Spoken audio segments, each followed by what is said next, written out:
আসছিলাম ঢাকা শহরে। আমি আমার কলিজার বন্ধু, আমরা একটা পার্টিতে আসছিলাম, একটা অনুষ্ঠানে। শেষ করেছে, অনুষ্ঠানটা শেষ হয়েছে। যাবার পথে দেখেন কি এক বিচ্ছিরি অবস্থা। এই গাজীপুর চৌরাস্তা পর্যন্ত যাব, প্রচণ্ড জ্যাম। সে জ্যামের কোনো শেষ সীমানা নেই, একেই বলে ভোগান্তি। তো আমি বেসিক্যালি বাংলাদেশের প্রধান উপদেষ্টার প্রতি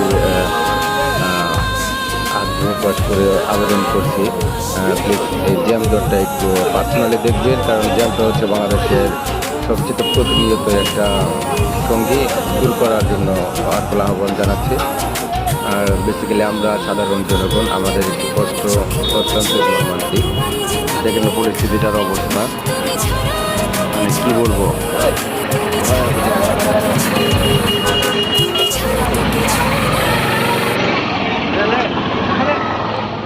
বিশেষ করে আপনার এই রুলস না মেনে গাড়ি চালানোটাই মেন প্রবলেম। দেখেন আমরা সবাই যাত্রীবর্গ নিয়ে অপেক্ষায় আছি, খুব কষ্ট, খুব পরিশ্রম।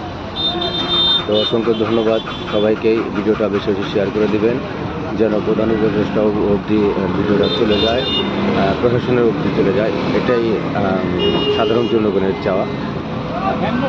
ভালো থাকবেন, সুস্থ থাকবেন, আল্লাহ হাফেজ।